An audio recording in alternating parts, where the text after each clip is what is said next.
परंतु मला तुम्ही एक सांगा, या सगळ्या लोकांना चॅलेंज करण्याकरता तुम्ही अशा प्रकारचं एक स्टॅटिस्टिक्सच का समोर आणत नाही की हा माणूस होता, याला मूल होत नव्हतं, तो आला, त्याला मूल झालं, हा आला पण त्याला मूल झालं नाही, हा आला, याला नोकरीत प्रमोशन पाहिजे होतं, याला मिळालं नाही.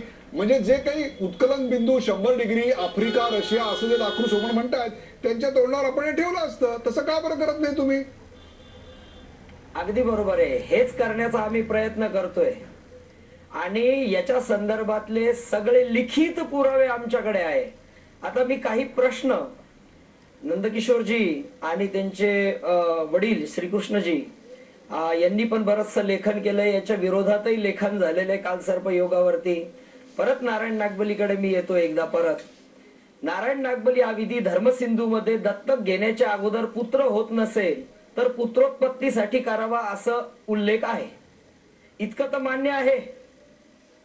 आता ज्या विज्ञानांचा कुमारजींनी उल्लेख केला त्यांना सामाजिक शास्त्र आणि नैसर्गिक शास्त्र ही विभागणी कदाचित माहिती नसेल, पण अर्थशास्त्र मॅनेजमेंट हे सामाजिक शास्त्र आहे, याचे नियम विज्ञानाच्या नियमासारखे इतके कठीण नसतात. दुसरी गोष्ट, ज्या वेळेस आता पोल्युशन मुळे किंवा याच्यामुळे जो स्पर्म काउंट मानवाचा 120 मिलियन होता तो 20 मिलियन इतका झालेला आहे.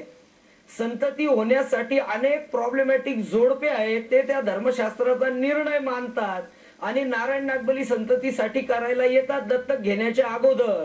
याच्यामध्ये या वाहनांच्या धुराचा, पाण्याच्या आर्सेनिकचा आणि ऑलिगोस्पर्मिया या रोगाचाही संबंध आहे. उशिराचे विवाह होतात कारण पितृदोषात सुतक्षय असं पाराशरांनीच सांगितलेलं आहे. आणि राहुचंद्र ग्रहण योग विचार आदरणीय काटवे यांचे ग्रंथ अनेक लोक ज्योतिषात पीएचडी करण्यासाठी वापरतात. त्यांच्या ग्रंथाचं यांनी अवलोकन करावं, राहुचंद्र ग्रहण योग विचार याच्यामध्ये. त्यांनी नारायण नागबली सामाजिक परिस्थिती तशी नाही. तुमचं म्हणणं क्षणभर मूल होत नाही याकरता नारायण नागबळी करून जर ते मूल होत असेल तर मग गावोगावी पसरलेल्या ऍडव्हान्स्ड शास्त्रावर आधारित असलेल्या अशा IVF सेंटरचं आपण करायचं तरी काय? एवढं तरी समाजाला मार्गदर्शन करा. मी तुम्हाला मान्यवर अशा गायनाकॉलॉजिस्ट लोकांकडनं नारायण नागबली करायला आलेले जोडपे, त्यांना नारायण नागबली झाल्यानंतर त्यांनी लिहून दिलेले पत्र हे मी मोठ्या प्रमाणावर इथे सादर करू शकतो.